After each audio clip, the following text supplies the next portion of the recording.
Topic है राजस्थानी कहावतें। अभी मैं कहावत की कोई परिभाषा या कोई इसके बारे में बताऊँ वो तो जरूरी मैं नहीं समझता, क्योंकि जितनी भी राजस्थान की भाषा है कहावतें आपके मेरे दोनों के जीन के अंदर वैसे ही शामिल हैं। ये तो आज का जो टॉपिक था कि जो मैडम कह रहे थे कि grass is greener on the other side, तो राजस्थानी कहावतें के अंदर इस सब्जेक्ट के ऊपर एक छोटी सी कहावत और है, दूसरा की थाली में घी है ना वो हमेशा ज़्यादा लगता है। तो मतलब ये इनकी ताकत है कहावतों की कि आप अपनी बात को, अपनी रीति रिवाज को, अपनी परंपराओं को छोटे शब्दों में किस तरह से व्यक्त कर सकते हो।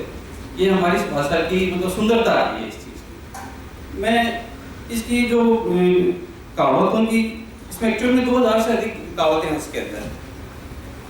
मैं अपने कुछ निजी अनुभव के आधार पर कहावतों की जो स्ट्रेंथ है वो व्यक्त करना चाहता हूँ आपके पास। 2011 के अंदर सामाजिक और आर्थिक जनगणना हुई थी, उसके जो आंकड़े आए थे उसके आधार पर गंगानगर डिवीजन की मीटिंग थी, इसके अंदर मैं भी गया था। तो उन आंकड़ों के आधार पर जो लिंग का अनुपात आया पुरुष का और स्त्रियों का, उस पर ये पूछा गया था कि ये डिफरेंस का मूल कारण क्या हो सकता है। तो सबने अपनी अपनी बातें रखी थी। तो मैंने तो अपनी लैंग्वेज के बेस पर इस कहावतों के आधार पर एक लाइन बोली थी वहाँ पे, शायद आप लोग समझ पाएंगे उसको, कि बाई जी पेड़ से तो निकला पर हांडियों को निकला। शायद आप समझ रहे होंगे, ये बालिका भ्रूण हत्या के ऊपर था ये, कि लड़की का जन्म माँ के गर्भ से तो हो गया पर हांडी में से बाहर को निकला। मतलब होता क्या था सर, इसके पीछे एक पूरी की पूरी हिस्ट्री। मुस्लिम आक्रांताओं के समय से लड़की पैदा तो हो जाती थी, पर चूंकि सोनोग्राफी उस वक्त थी नहीं, तो लड़की पैदा होने के बाद उस समय की जो काल परिस्थितियां थी, उस कालखंड की जो दशाएं थी, तो उस लड़की को मिट्टी की जो हांडी होती है, छोटी मटकी जिसको अपन कहते हैं, उसमें डाल के ढक्कन लगा के और दबा दिया जाता था। ये भ्रूण हत्या थी। तो उसके आधार पर ये जो लिंग का उसका स्त्रियों का जो अनुपात हुआ वो डिस्टर्ब हो गया पूरा। तो ये एक्चुअल में कहावत क्या होती है सर, किसी कालखंड की पूरी कहानी आपको बताती है। तब ये कहानी, ये कहावत जो थी वो हमारे समाज के अंदर प्रचलित हो गई कि बाई जी पेट से तो निकला पर हांडियों को निकल पाया, क्योंकि उसके उसका जोड़ नहीं था सर। फिर इसी तरह ये जब संवाद आगे बढ़ रहा था तो उनसे ये भी पूछा गया कि इसके दुष्परिणाम क्या।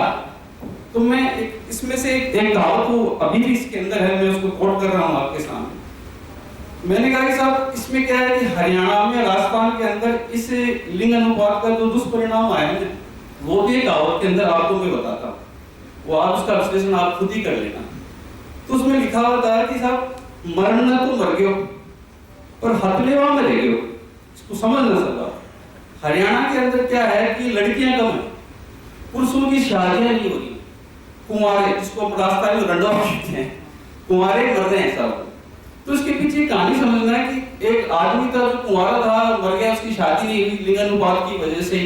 फिर हरिद्वार के अंदर जब उसको पिंडदान करने के लिए वहां गया तो पंडित जी ने उसको कहा कि पिंड हाथ में ले, पिंड देने के लिए। तो कहावत है कि हाथ बाहर आता है और पिंड को स्वीकार करता है। तो पंडित जी ने कहा कि बन्ना जी पिंड लो, अंदर से आवाज आई हथ ले आओ। हथ ले का मतलब होता है पानी ग्रहण संस्कार। क्या आप मेरे लिए कोई वैवाहिक संबंध लेके आए हैं क्या? कि आदमी मर तो गया पर विवाह की जो उसके अंदर जो इच्छा थी वो अभी पूरी नहीं हुई, वो उसके साथ ही दफन हो गई है। तो ये कहावत बनी थी कि मरना तो मर गयो पर हथ ले मन में ही रह गयो साहब के। तो ये कहावतों की एक ताकत है जो हमें किसी भी समाज की, जाति की, राष्ट्र की जो भी उसकी रीति रिवाज है, लोकाचार होती है, वो हमें बताती है। तो ये कहावतें आपको पढ़नी चाहिए, क्योंकि शायद आप लोग देखो एक थोड़े दिन पहले एक सीरियल आता था बालिका वधू। तो वो बालिका वधू एक्चुअल में फेमस क्यों हुआ कि उसकी जो दादी सा थी ना, उससे कई आप और हम अपना कोई जुड़ाव बनाव पाते थे, तभी शायद वो सफल हो पाया, अदरवाइज वो नहीं होता। सब्जेक्ट तो उसका सबको पता है कि वो कुंती के ऊपर ही था। तो ये कहावतों की एक पूरी की पूरी इसकी स्ट्रेंथ है। अभी मैं सर से बात कर रहा था तो सर ने कहा कि आपको मैं बता दूं, इसका एक खंड और है जिसके अंदर लगभग 100 से 150 कहावतें ऐसी हैं जो हमारे मौसम विज्ञान के ऊपर आधारित है। हमारे जो किसान लोग हैं उनके पास कोई मौसम विभाग की कोई जानकारी नहीं होती। इन कहावतों की वजह से वो पहचान जाते हैं कि आज बरसात होगी या नहीं होगी, मौसम कैसा रहेगा या फसल कैसी होगी। एक एग्जांपल मैं आपको देता हूँ। इसमें लिखा हुआ है कि आसोजा में पिछवा चाली भरभर गाड़ा ले। ये इसका मतलब ये कि आश्विन में पश्चिम की हवा चले तो मूसलाधार वर्षा होती है। तो ये कहावतें जो हैं वो एक पीढ़ी से दूसरी पीढ़ी तक इसी तरह से आज तक प्रवाहित हो रही है, संचारित हो रही हैं। तो ये हमारी जड़ों के बारे के अंदर है, तो आप इसको जरूर पढ़ें।